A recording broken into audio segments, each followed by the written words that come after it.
Mr. Co-President Nigel Farage, Freedom and Democracy.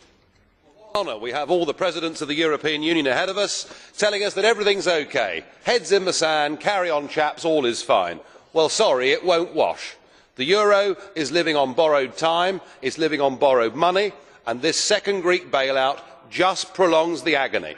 It doesn't matter how much money you throw at it, how many bonds the Chinese buy, whatever deal President Sarkozy does with the French banks to change repayment dates. The fact is that Greece is going bust. She can't even afford her current repayments, let alone be forced by you to taking on a whole load more debt. This chorus of unanimity from EU leaders and the increasingly appalling IMF is just reinforcing failure, and it's raising bigger questions about the whole European project. There's been a growing loss of faith in you guys, in these institutions, because of your political dishonesty. The way that you forced through the Lisbon Treaty, your appointment as the President of Europe, all of it done without referring to people at all. But now there's a bigger question. The peoples of Europe don't just think you're dishonest, they now think that you're incompetent.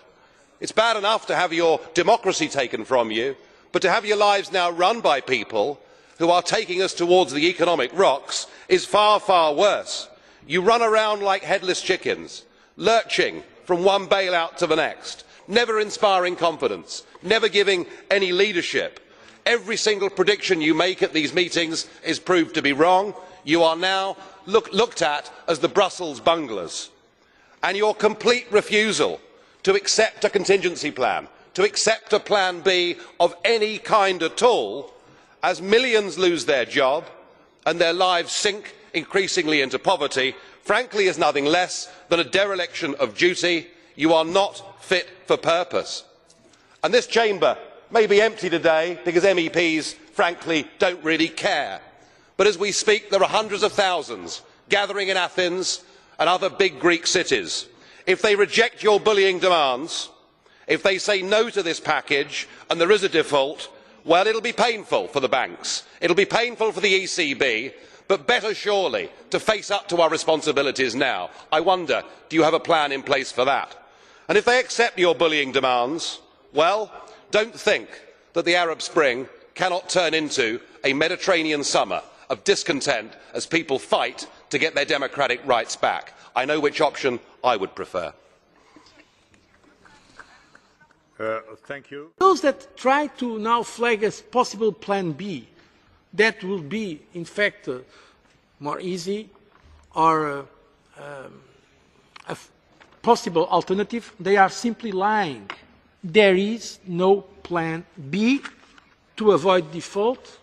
The only plan there is the plan that is put forward now by the European Commission, by the European Central Bank and by the IMF, and that is fully supported too by all the member states of the euro area. And anyone who is suggesting that there is another alternative will be responsible for a real catastrophe for the public finances in Greece. This is the plan we have.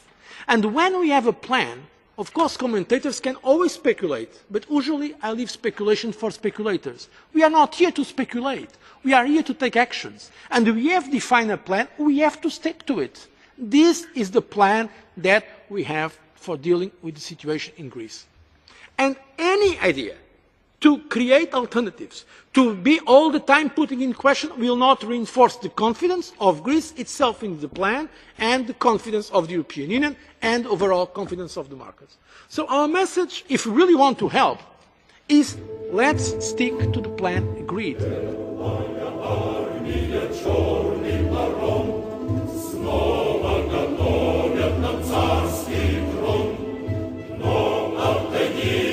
Brитанских морей